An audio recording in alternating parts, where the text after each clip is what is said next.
Another way you can keep track of where you've been is to use the in-game map. Now it seems a little bit rubbish at first glance, but you can use it to place markers and icons, these little green discs, that could be used to track where you've been, or you might want to mark where there's a tough enemy you want to come back to later, or maybe there's a treasure you couldn't figure out how to reach.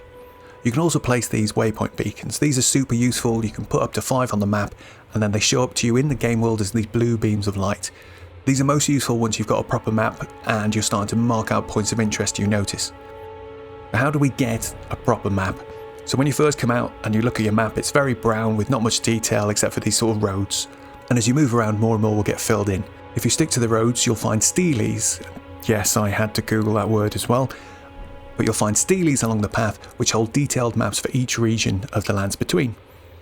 Once you've got a detailed map of a zone, you can really zoom in and look for details. You might spot things that look interesting or unusual, so be curious, drop some beacons and go and see what you can find.